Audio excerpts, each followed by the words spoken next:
Quiet, numbskulls. I'm broadcasting.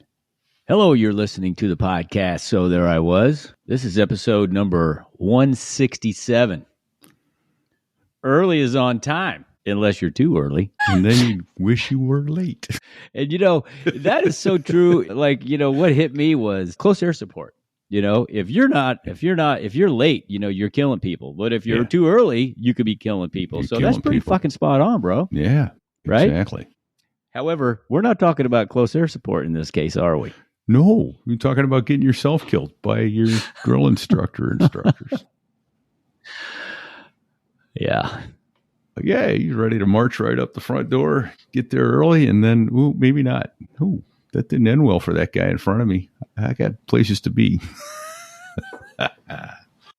Fig, we have a 2.5 times tanker aircraft commander, Jim Bosworth, handed the show 5 Benjamins. What? $500. What in the wide world of sports has happened to that man's judgment? But God bless you for doing that. Absolutely no judgment. So I'm trying to get him to come on the show. He's acting all shy and stuff. So, Jim, you got to come do this. Got to come spend some time with us. We have not had an air marshal. Everybody's got stories, and I know you got some good ones. So there I was, 35,000 feet, minding my own business, doing my job, and this guy wanted to be an asshole. Right? I mean, because everybody knows. You check your bag, you check your common sense, you get on an airplane. Yeah. I know he's got great stories. I know he does. Some are probably stories that we don't want to know about, and some are just about people being numbnuts. And for some reason, like you said, you check your bag, you check your common sense, and you turn into a numbnut. Oh, and Fig, the other thing I wanted to mention was basically a giveaway alert. Head over to sotherawas.us/giveaway and help us spread the word about the show. 4 lucky winners will win a copy of Takeoffs and Landings by Alger Pete Peterson, a gripping first-hand account of 30 years in the U.S. Air Force from the 50s through the 80s. These books were generously donated to us by Dusty Peterson, Pete's grandson, for just this purpose, to help grow our audience and share these incredible stories far and wide. But don't wait. This giveaway ends July 31st. So, to share the show, enter and win, and help keep the stories flying, go to sotherawas.us/giveaway. Hey, but that we got way off course there. This is the second half of our interview with Sergeant Crouch, and nonstop, really, core workout, because everything he said resonated with me because I put myself there, and, I have fond memories of being on the receiving end of that professional attitude, so to speak, and holy shit. What a job that was. Well, yeah. It was like, being a heavy bag or something and getting punched in the gut over and over and over again. He just kept going, one after the other after the other. And he's got more. We'll have to get him back. He's got a whole book he's working on. And the stories. Tease him with, hey, as soon as you finish your book, we'll have you back on. There you go. That might get him to finish his damn book. That'll put a fire in his backside. What else are we got looking forward to in this show? Well, he was talking about, this was the neat part to me, because he talks about very honestly, hey, I was a screw up in boot camp at the time. I showed up young, dumb, and ready to rock and roll, and I didn't understand. So, he didn't start off and go through life as a squared away Marine drill instructor. He had to learn, and in some cases the hard way, to include, probably not being a spring butt, raising your hand, jumping up with the answer. It turns out wasn't the right answer. Right. Didn't end well. Did not. No. Yeah. No. Not at all. So, and then he talks about Yut. Yeah, that's good too. That's a good story. Right. I wasn't sure where that was going, but when he got about 3/4 of the way through, I saw, okay, now I see where it's going. Yeah. In fact, that was one of the titles that we considered that we didn't actually go with. But it was, how was it?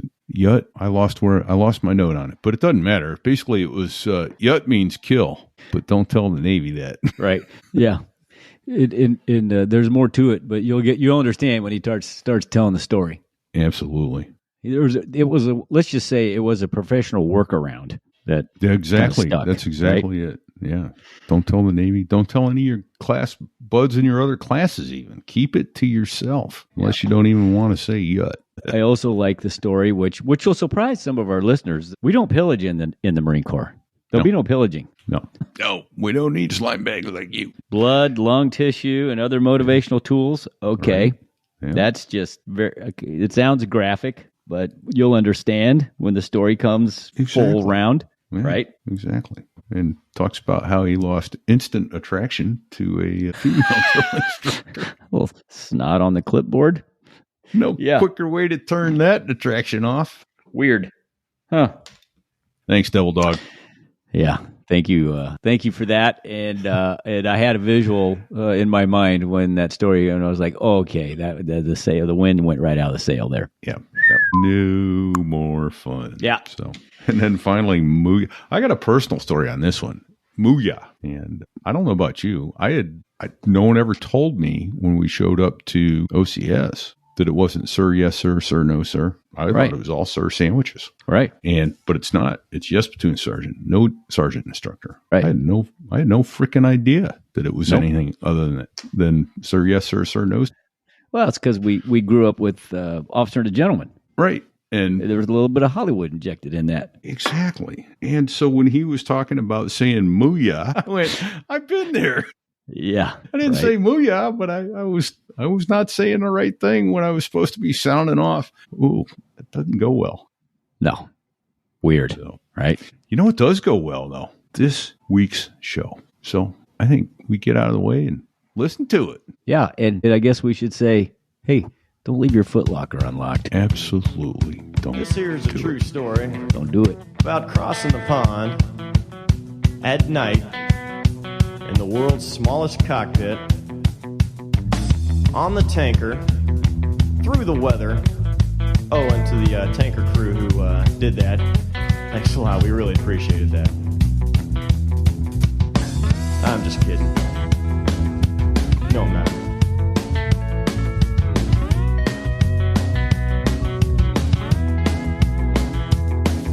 Well, there I was, crossing the pond, and you could see that I wasn't exactly fond. I had been a screw up in boot camp for days, and then the drill instructors keep pounding on us after every academic class because there's 4 platoons, 75 recruits each on average, and they're all competing to be the best in anything and everything they do. So academic instructors, who are drill instructors, by the way, they will ask a question. And of course, you're supposed to throw your hand in the air as fast as you can if you have the answer, right? So we had been threatened with death, and I'm going to be the hero for our platoon 2116, Battalion Golf Company. Senior Drill Instructor Staff Sergeant Mogeson. I'm going to be the hero that gives us that praise that we've been seeking. He said, so the drill instructor said, if we don't hear your senior drill instructor's name announced because you're the first ones with your hand in the air and on your feet giving a ballistic answer, I'm going to torture all of you today. All right, so I'm going to be the savior. I have that kind of courage. So the class is called Laws of Land Warfare. Instructor walks out. He says, who here joined the Marine Corps to rape, kill, pillage, and burn? I handed him straight up. This recruit, sir. He said, we don't want your kind. You don't deserve to be a Marine. Drill instructors, take him outside and teach him a lesson.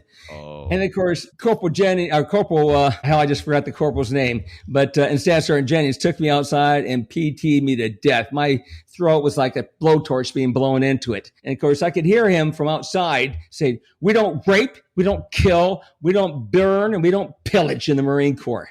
Of course, I told everyone that platoon 2116, Senior Drill Instructor Staff Sergeant Mogeson, United States Marine Corps, hoorah. So I got my ass chewed out for that, for having that kind of jump on a grenade for everybody else. Ouch. So the term hoorah, I never heard that until I joined the Marine Corps.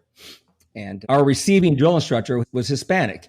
And growing up in rural Illinois, I never came across a Hispanic, to my memory. And the Hispanic drill instructor at recruit receiving, I had a hard time understanding what the hell he was saying.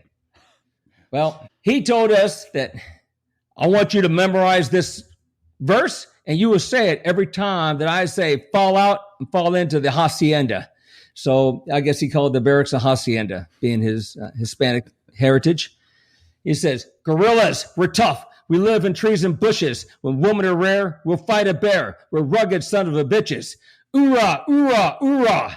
Right? I didn't quite understand oorah. And I am a persuasive speaker. And so what I did was, "Mooyah!" So he said, "Who the fuck said oop?" I still couldn't understand him. I thought he was saying oorah. And I was whispering to the recruits in the third squad, and from back in the third squad toward the tail end, being short. I said, "It's mooyah." So more people started saying mooyah each time we did this. And so after the third event, he said, "I swear to God, I'm going to torture. Who the fuck is saying mooyah?" All of a sudden, all these recruit hands point to me. "Come here, you scroungy little fuck." So that's how I learned to say oorah, which I much prefer yet, because it's a lot easier to say. So you want to talk about what it takes to become a DI? Yeah. So when I graduated boot camp, I thought, wow, I bet that's a fun job. And when I was early in aviation, I walked by the the Marine Corps jammer's office. We call it the jammer because they're jamming something that you don't like. And they're supposed to be Marine Corps planner, to help you plan out your career. And he had this brochure rack of different occupations that you can do in the Marine Corps. Marine security guard, drill instructor duty, recruiter. So I grabbed drill instructor duty. I still have that brochure that I look at, and I look at all the photographs. I go, this looks so fun and enjoyable. Oh my gosh, someday I want to be a drill instructor. So fast forward, it's 1986, early 86. I've been in the Marine Corps 6 years, and I put in my application. My command recommends me. I'm a good Marine, competent, good shape. And so I get accepted, receive my orders for class 1-87. The first class of fiscal year 87 kicks off in October of 86, because the fiscal year in the Marine Corps, or the military, is October 1st. Doesn't match the calendar. So showing up to DI school 15 minutes early is the gospel in the Marine Corps. Which is where? Location. Parris Island. Okay, thank you. Yeah, Marine Corps Recruit Depot, Parris Island, like the poster behind me. And so I show up at 06:40. No, 06:35. 06:35 I show up. And it's still dark outside because it's October. And October 13th, as a matter of fact. So all of a sudden, I hear this screaming and yelling like boot camp is in session from the steps of Drill Instructor School. I go, holy shit. I'm not walking up here yet, because what I'm hearing is, what the fuck is wrong with you? Walking up here 25 fucking minutes early, and just start reaming him a new ass. And the next one, "Come here, you idiot." Another one. So I stay far enough back in the shadows. I'm going to wait here until I see a lot of people go by, and they stop getting yelled at for showing up. And so I show up in there about 10 minutes till, and instead of 15 minutes till or 25 minutes till like I originally was planning, and get inside. And there's 120 students. Back then, you couldn't get people to volunteer. They hated the idea of going to the drill field. So there's only a small percentage of volunteers. And they passed around a clipboard, and you indicate whether you're a volunteer or you received orders. And so I don't remember the exact number. I want to think it was somewhere around less than 20 were volunteers, but the majority were not. They were voluntold that they're going to go do time at Parris Island as a drill instructor. And it's the first week now, because first day was a Monday. Now it's Thursday. And we have field day in the Marine Corps. Field day means you're not having fun like you're doing athletic events. You're cleaning the barracks, the offices, the place you work, making that whole base look spit shine perfect for Friday morning's early inspection. So my squad 13, we were assigned outdoor cleanup. So we had to rake a million leaves and make that place look pretty. The day starts off at 4:30 in the morning. It actually starts earlier for me because I'm a brown bagger and I live out in town. I'm not allowed to live in the barracks. They have since changed that policy, which is good. They should be able to be away from their family to be focused. But I'm living on very little sleep. I'm very tired from the PT program, which is guaranteed 2.5 hours of PT, and then all the other stuff that happens during the school. I'm outside. I've been raking for a couple hours. The sun's going down. I stopped raking and I put my left hand on my hip while holding the rake. The window cranks open. It's Gunnery Sergeant Wiggins, Stanley Wiggins. And for those of you who know him, he was in the communications field in the Marine Corps. He opens the window and says, "Commander Sergeant Crouch." And so I go running over there at a high speed. I look up at the window because he's above me. I said, "Yes, Gunny. I mean, Gunnery Sergeant." I'm trying to get rid of that slang from aviation. You know, we call him Gunny. We don't call him Gunnery Sergeant. He said, "You know why I call you over here?" And I said, with all honesty, I said, "Yes, because I'm your neighbor across the street and you wanted to get to know me." Remember the first episode, 99? I said, naivety was a gift I was given. Well, I was naive thinking he wanted to get to know me.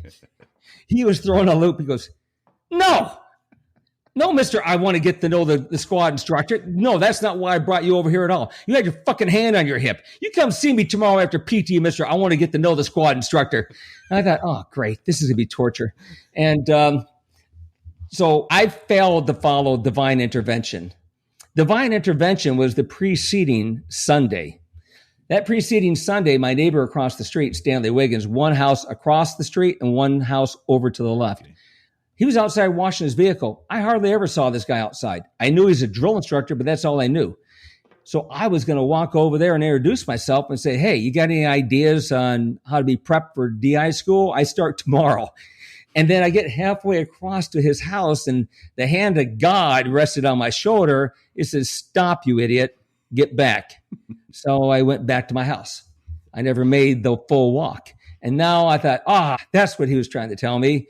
And these people don't care about me at all. And so after PT, miserable, brutal PT session, your goal is to make it through the PT session without losing your ID tag.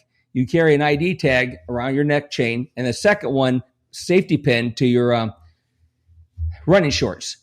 The squad instructors have a game. How many tags can I collect? If you are not aligned, you're not covered down, you're not ballistically loud for each and every cadence that you're supposed to repeat. Any mistake that you make, give me your tag, right? They want to collect as many tags as they can because they're going to then extract more physical pain at the end of PT. I made it to the end of PT with my tag intact.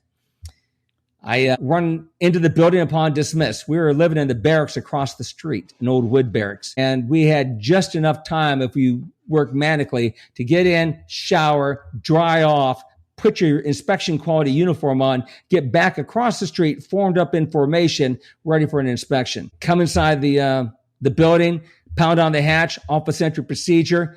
I square myself on his desk, report in. He says, "What's the uniform of the day?" I said, "Gunnery Sergeant, the uniform of the day was the PT uniform as I'm presently wearing. Presently, the class is engaged in showers and conversion to the Charlie uniform, ribbons, no badges. Is PT over?" "Yes, Gunnery Sergeant." "You're not in the uniform of the day. Get better when you're in the uniform of the day."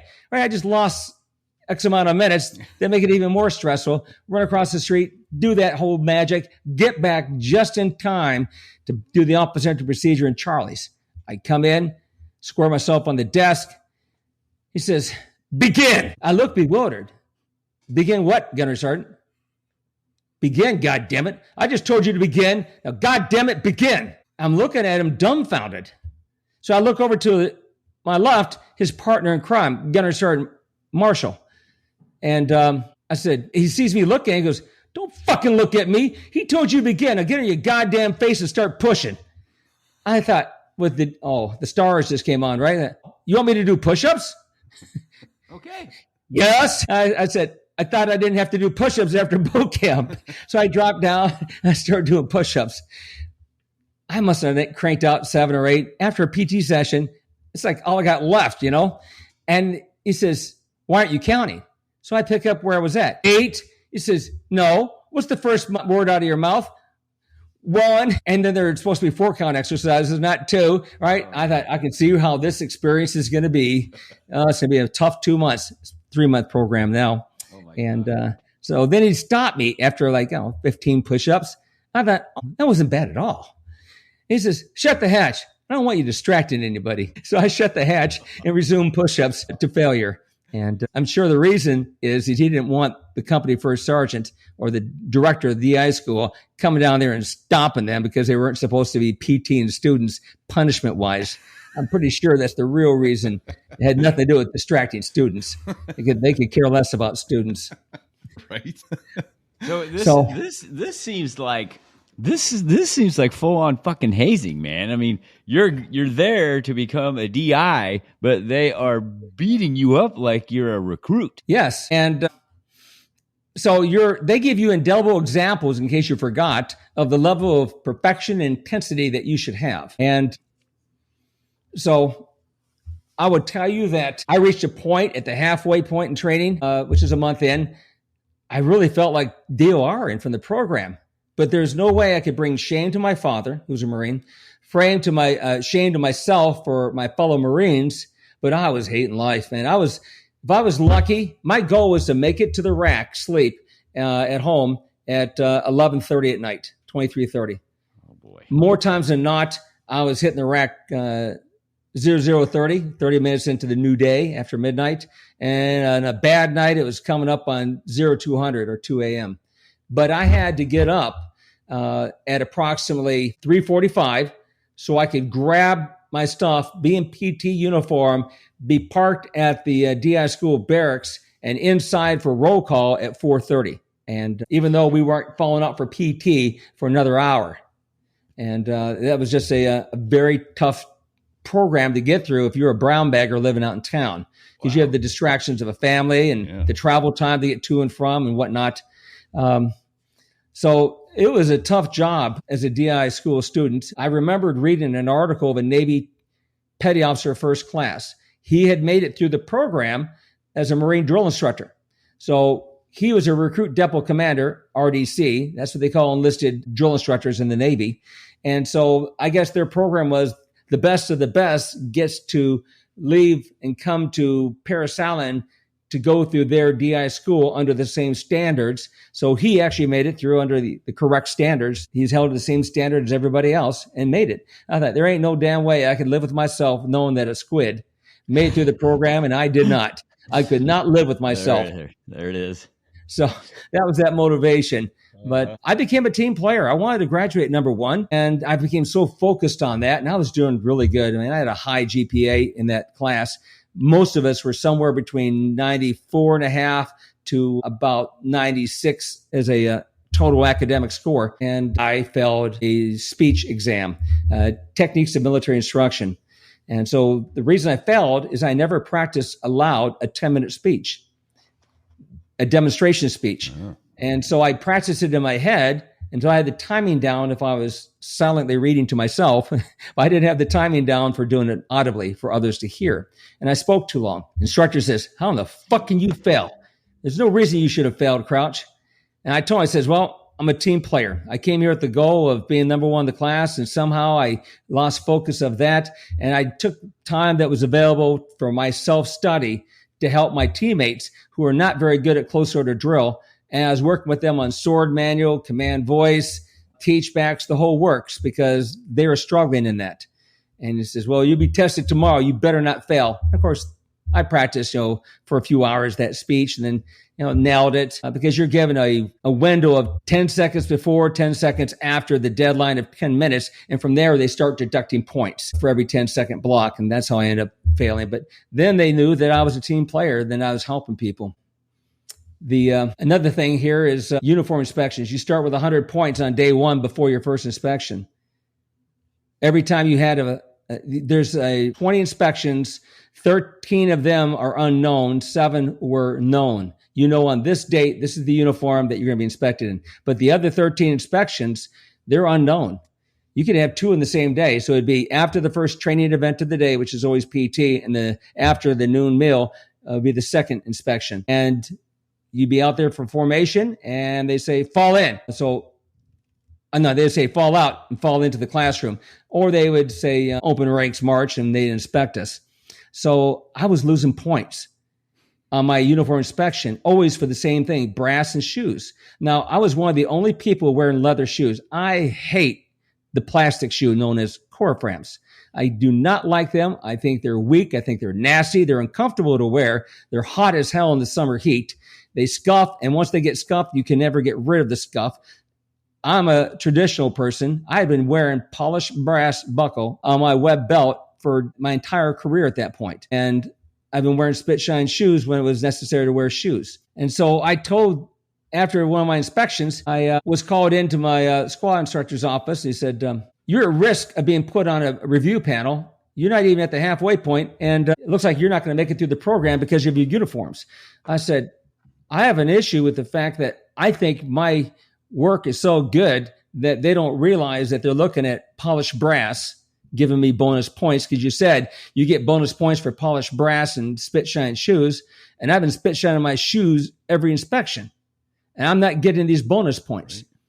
So the same two people who were part of that initial harassment in the office, Wiggins and Marshall, he says, give me your brass. I take the brass off. He looks at it. Now, I had cheated. I used a buffing wheel on a grinder with rouge, and I polished that thing up that it was like, you'd blind your eyes if you looked at it in the sun. And he said, you're telling me this is brass? It says, keep the buckle, put your fingerprints on it, and tomorrow it'll be tarnished. He says, I believe you. And then put my belt back on. He says, let me see your shoes, right? He says, take them off. So I take the shoes off. He grabs one. Gunny Marshall took the other one. He says, watch us. There's more ways to shine shoes than there are to masturbate. That was his term. I've never forgotten that. And so I'm watching these two gunnery sergeants spit shine my shoes. They have different techniques. And they brought it to a much higher luster than I had. But that was great leadership in the sense that they're firm but fair. They're going to do everything they can to make you successful, but they're going to hold you to the standard and not compromise. Nice. And that was something I always carried with me forward, that if DI school instructors can do this, why can't I?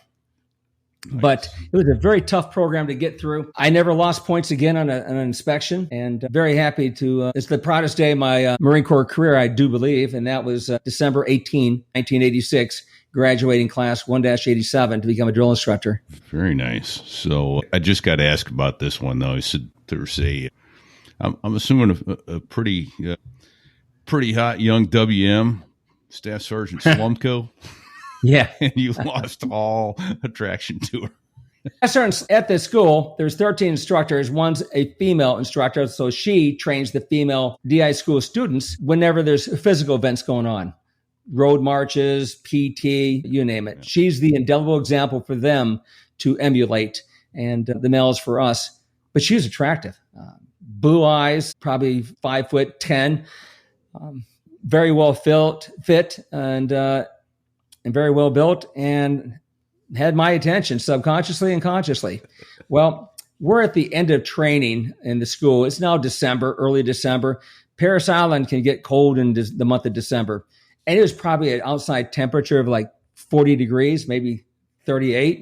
It was cold. And I had developed, as many people did, upper respiratory snot production. And so I had kept neatly folded a long roll of toilet tissue, right? So I would roll off some on my nose, throw it away when appropriate, so I would not have a runny nose. So I went out there, did platoon movements, marching the platoon around, return sword, march up, go to parade rest, and wait to receive my grade. She's got her clipboard in front of her, and snot is dripping onto the clipboard score sheet. And so, being the chivalrous Marine that I am, I said, Staff Sergeant Slumko, and I reached in my pocket, I have plenty of clean tissue if you'd like some. No thanks, devil dog. I'll let it drip. And at that very moment, with the voice of the devil saying that she's going to let it drip onto my score sheet, bam! I no longer saw a female. I saw a Marine, a genderless warrior. I completely lost all interest in her from that moment forward. A genderless warrior. That's great. Oh, man. But I did that one. I did that one. Did that one. I'm looking at some of these stories about I did that, time management fatigue. Yes, became a team player. I got hundreds of stories, and I shared the bullet line list of what they are. Well, we've been going quite a while now, so I'd like to actually move into how and why. Why don't you just go to school and exercise together, and why doesn't that make a Marine? What does it take to become that would be called a Marine, an attendant. Why does it work? an attendance academy. Who wants to go through an attendance academy? Now, that's K through 12. That's a lot easier there for Sergeant. The end product is not. This is true. Yes. So I'll tell you how important verbal, emotional stress is, in addition to the physical pain and discomfort of incentive physical training, which is punishment exercises for screw-ups, is the Navy in 1992 or 93, the BRAC committee, Base Realignment Committee from Congress, they put together a committee to evaluate duplicity in the military.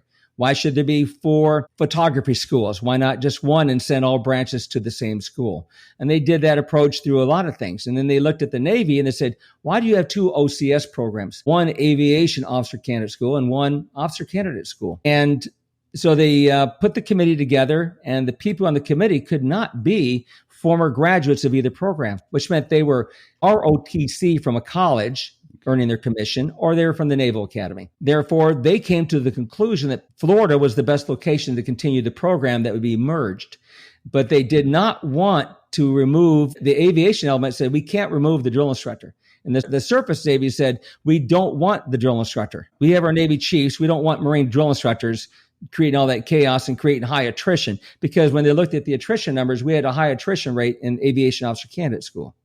So they somehow were successful in keeping the Marine drill instructor in the program, and we continue to elevate that level of stress. Stress is great for creating a common bond, a common experience, because how do you create teamwork of people who don't know each other and did not ask to be together, but now they are together and they're being held accountable as a group?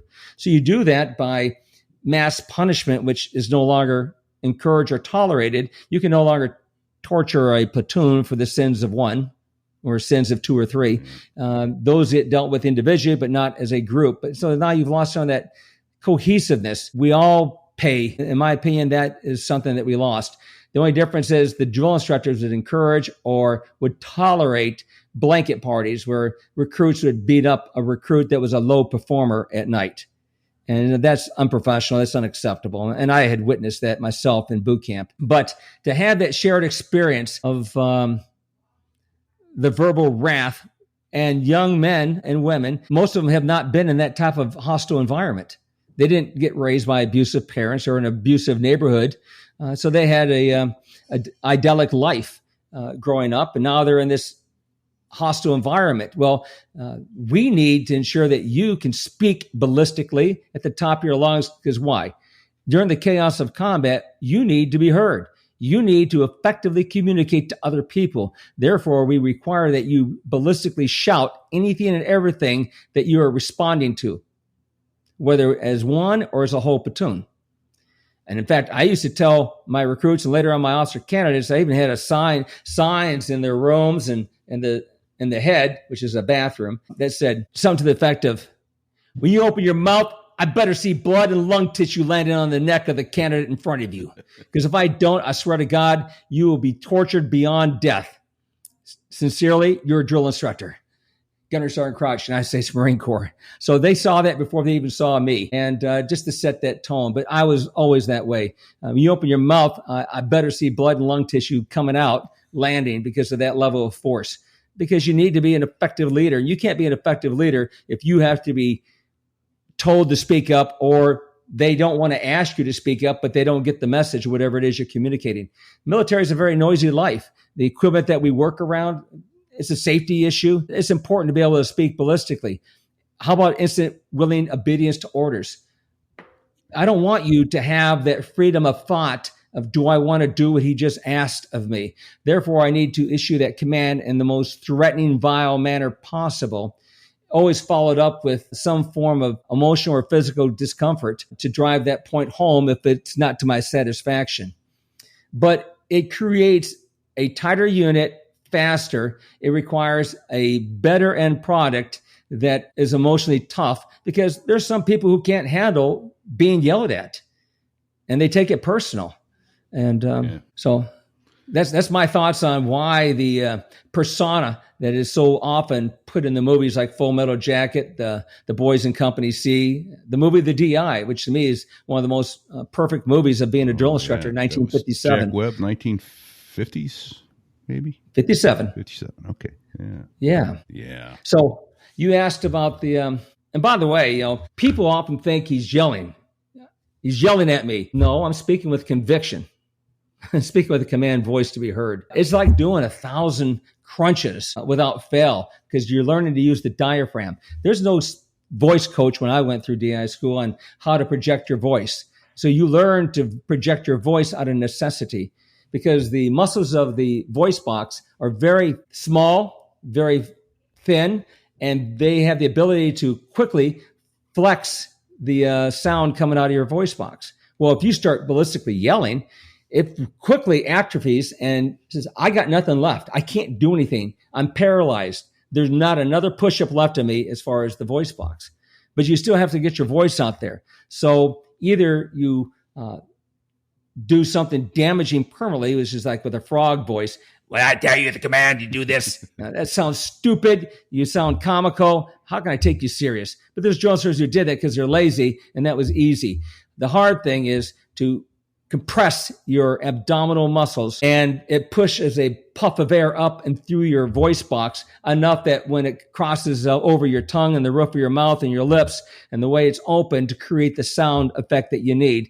And it can be done hours on end without fail. And that's how you do it properly. Sure. Wow. Okay. Wow. Yeah, I'm just sitting here in awe. I'm having a ball here. So you asked a question. You said in their email to me, and what is the process beyond breakdown and build up into a different mode? Is it a scheduled process, or does it fluctuate based on a given platoon's performance? Right. Yeah. Yeah, it's not. So there is nothing that says start backing off, start being nicer, don't get as triggered.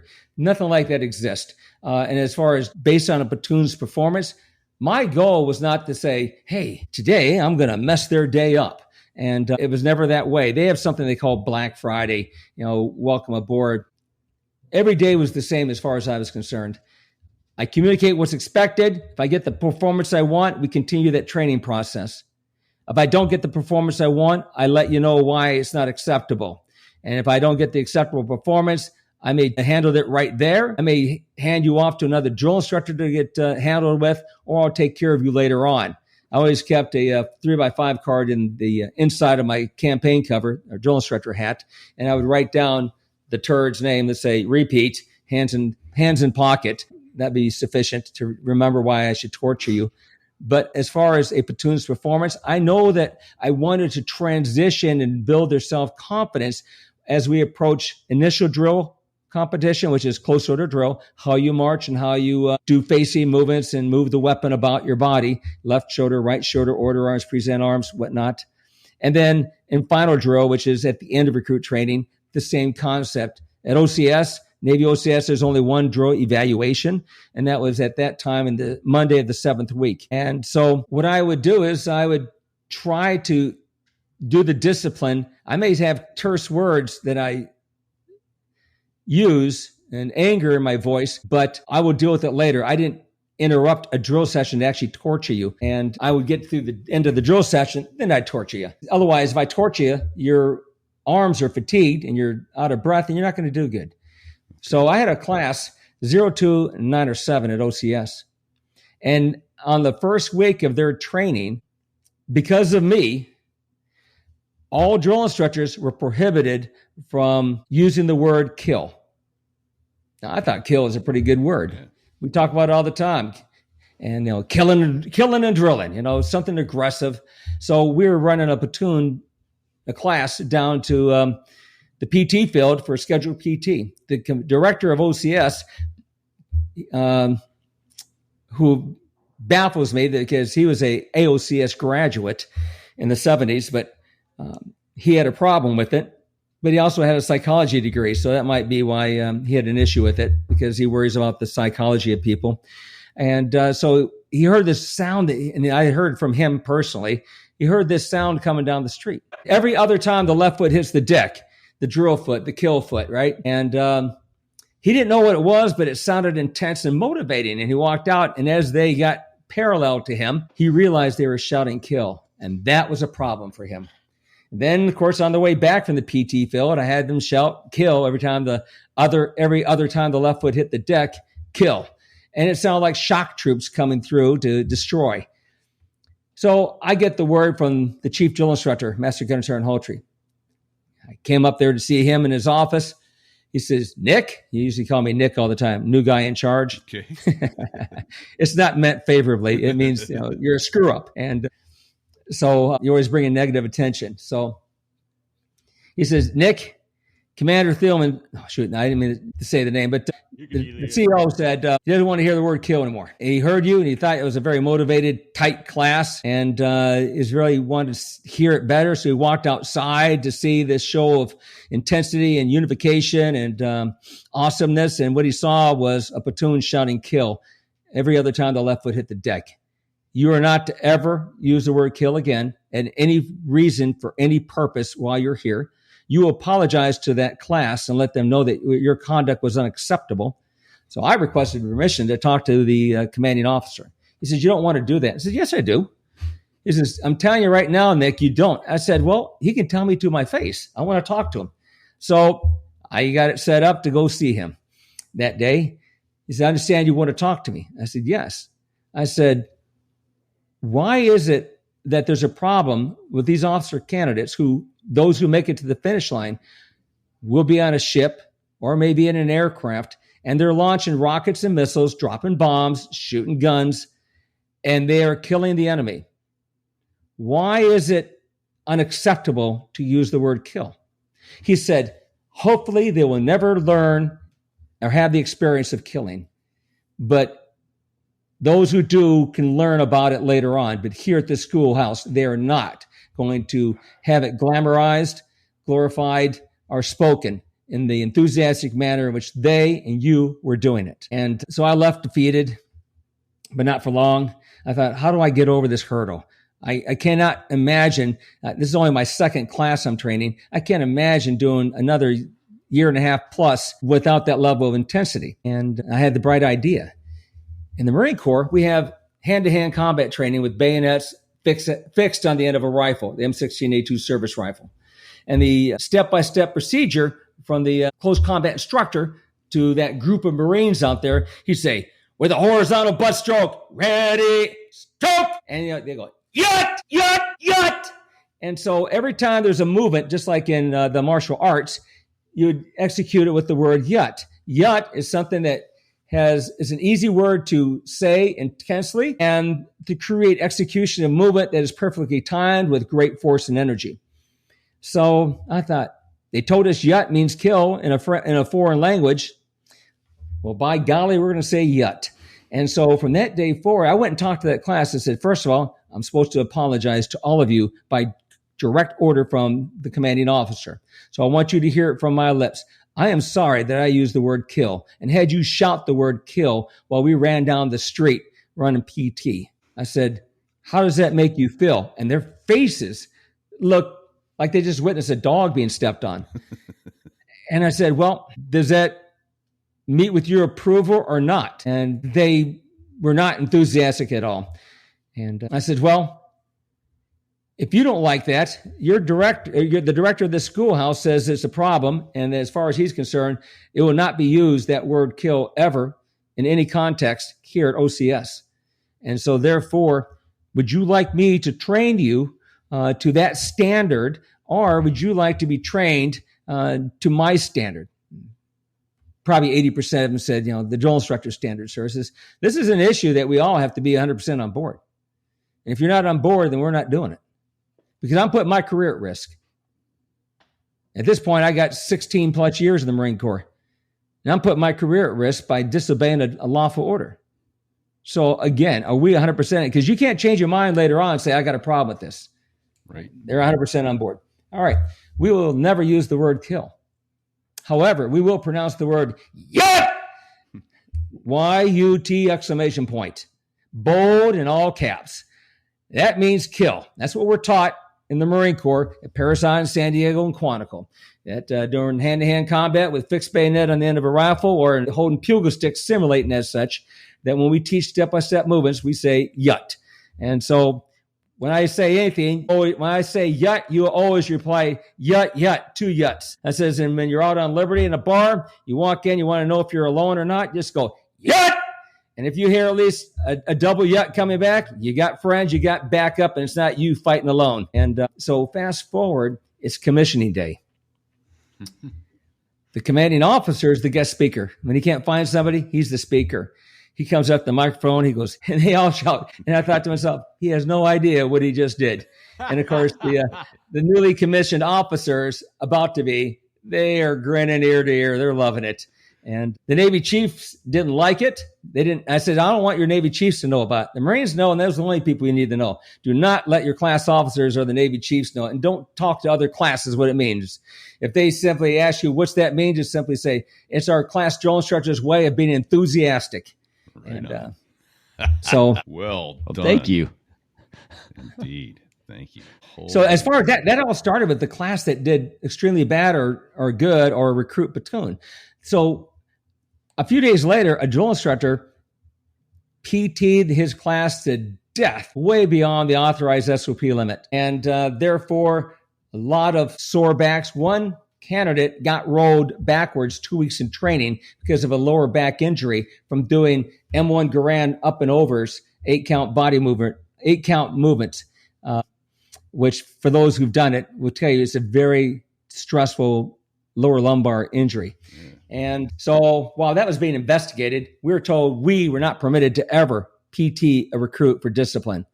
Officer candidate. And that was stressful. Man, I got a class in their first week of training. I can't say kill, and now I can't PT them for mistakes. You got to be kidding me. Wow. So the whole battalion went to hell. Now, they told us that we could T them under the guidance and supervision of a Navy chief or a Navy officer.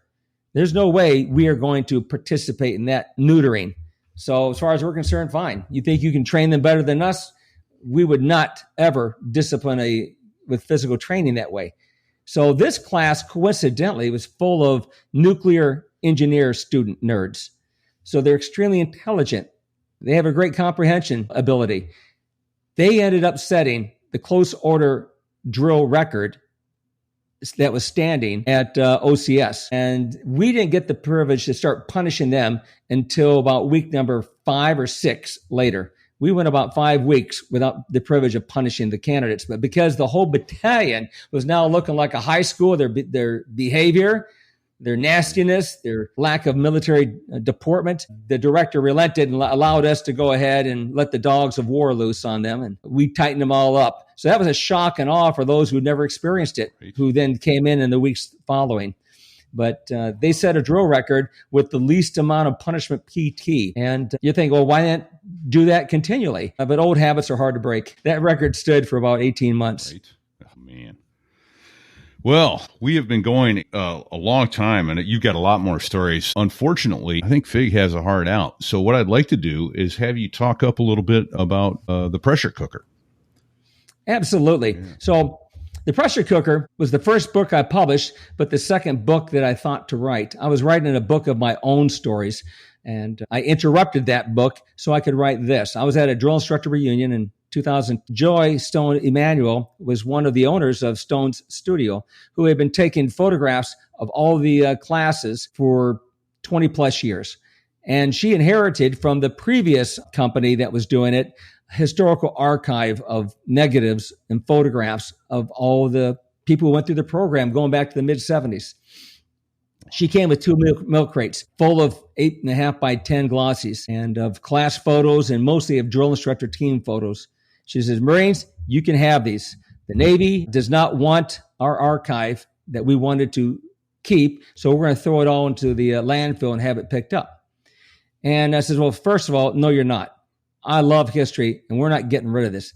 I'll collect it and put it in my house, but we're not getting rid of this history.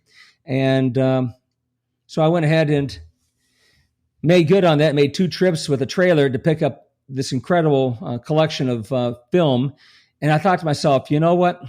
The story needs to be written. This program died in 1994.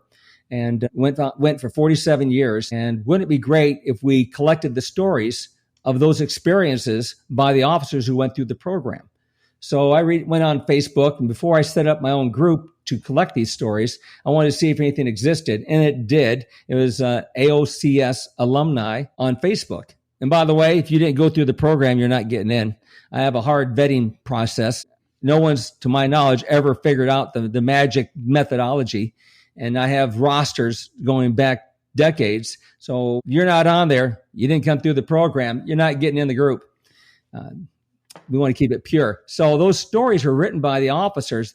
The oldest story I have is 1957, and the most recent is 1990. And I put them in there in chronological order. And it was from the voice, as though you're sitting at a bar or listening to a bunch of story swapping going on. And that's how it is. So if you have issues with the grammar not being absolutely perfect, remember, it's written by a naval aviator who is college educated.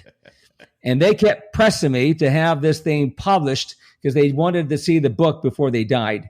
And so I went ahead and published the book with some typos in there because it's tough to edit your own stuff, but it's been professionally edited. I just need to upload the edited copy that has perfect grammar in there for the grammar Nazis. But no one seems to complain about it. It's got great reviews. It's in 5 formats: hardcover, soft cover.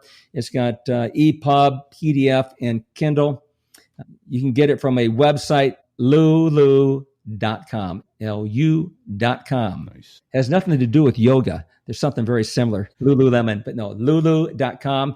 You can spend a couple extra dollars and get it from Amazon, and because they jack up the price on things. So I always I have a custom-made autograph sticker I put on the inside that's color. It's got First Sergeant Chevron. It's got Drill Instructor campaign cover with cross swords, as I recall. And it says, Marine Corps trained, Navy owned. Damn proud of it. And because that's how they feel. They're damn proud of that title, Marine Corps trained, Navy owned. So love the stories. I love reading them. The hilarity is intense. The storytelling becomes more intense as the years went by. I made the title of every story the year that it was written, that experience, and then hyphenated, and then whatever title I gave the particular story. And it starts getting intense around 1968. And then it picks up again with great intensity with the arrival of Sergeant Mike Clark, retired Master Gunner Sergeant, C-130 Navigator. And I would give anything to have worked with him. Oh, the stories about him are amazing. I mean, having an ambulance follow them around at PT with the lights flashing, you name it. This guy did incredible things that would not be tolerated today. And it's unfortunate. But 1970s, mid-70s, it really picks up in intensity, seems to peak out in the late 80s, and it finishes off with 1990 as the last story. I only wrote 2 stories. Yeah. The voice I'll never forget at the beginning, which is the voice of your drill instructor. And then the last one, I could have been a better drill instructor based on some of the stories I read in there. Wow. Well, outstanding. Well, hey, before we get too far down the line, I want to say, I know we said this before, but thank you for your service. And thank you for yours. It was a pleasure to get paid to do what we did, to have fun. You know, I walked the flight line every day in my first squadron, the MFA 323, the Death Rattlers, F-4 Phantoms. I said it aloud, or I said it, and under my breath, just not for everyone to hear, or I thought it in my head more times than not, multiple times. I can't believe I get paid to do this, because there's nothing more fun than being on a flight line with jet fighters. Yeah, I can totally relate to that. I know you both can. Can't believe we get paid to do this. And hey, a quick thank you to all of our listeners who are either active service members, veterans, and absolutely to their families who supported them and support them so that they can do what they do. Right. Yeah, that sacrifice is huge, even from the family. So thank you to all who have lost all sense of judgment and reached into their pockets and given us money so that we can keep this show coming to you. We're deeply grateful to those of you who've gone to the SoleraWoes.us/Patreon or to our direct donor page and parted with your hard-earned money to help keep bringing this show to you. Keeping our fuel tanks fuel is a big deal. So become a tanker aircraft commander, like First Sergeant Crouch did. If you want to send me 34 pounds of coins. In the most unique way. Again, fantastic, brilliant, and creative. So thank you. Big thanks to Brad Silcott, BDS Aviation, a.k.a. Badass, for letting us use his outstanding photographs. It's more like art than photos. Yeah. Oh, it is more like art. Absolutely. If you want to help spread the show and put something cool in your hands, go to SoleraWoes.us/giveaway. The July giveaway is running. We're giving away 4 copies of Takeoffs and Landings by Alger Pete Peterson, who spent 30 years in the Air Force from the 50s through the 80s. So we're thrilled to be able to give copies of that book away. SoleraWoes.us/giveaway. And it wouldn't be right if we didn't say thanks to Sticks and Bago, who... I don't think they're here today, are they? No, in the background? No. This new recording platform is made. They are the high IQ members of this team, and they're usually making magic happen in the background. I think we just lost them today. We'll get them back, and they're helping. Bago's doing the Facebook page works, and Sticks is helping with a lot of production, help us get some guests. Seems like there's a couple more I always seem to forget, but there's a big hint. That is the music of the Dos Gringos, the 2 Air Force F-16 pilots that make the Air Force sound good. They let us use their music. They've been on our show. Actually, we just had a show with them when they did their concert out in Denver. So thank you for letting us use your music. And if you haven't listened to the Dos Gringos, not a bad song on any one of their 4 albums.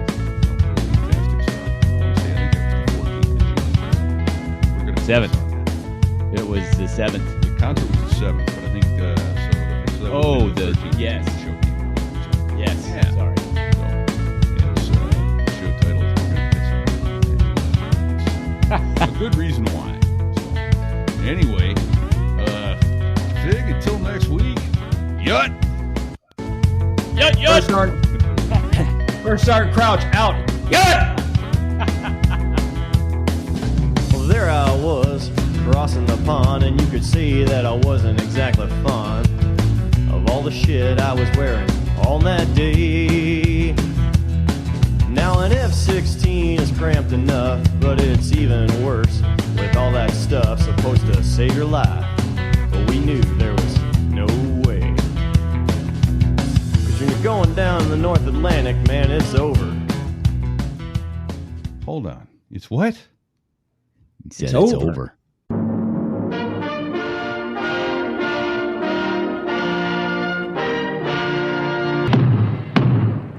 Center yourself on the hatch. Speak. Sir, Robert Rodriguez, Buenos Aires, sir. Why'd you join the Marine Corps? Sir, I thought it was the best outfit, sir. You got started out on the wrong foot, didn't you? You started off on the right foot instead of the left. Yes, sir. But you're squared away now, aren't you? Yes, sir. You saw the light. Yes, The sir. great light, the white light. Yes, The sir. guiding light. Yes, sir. You got the vision? Yes, sir. You gonna be a good Marine? Yes, sir. All right, get out of here. Aye, aye, sir. We are out.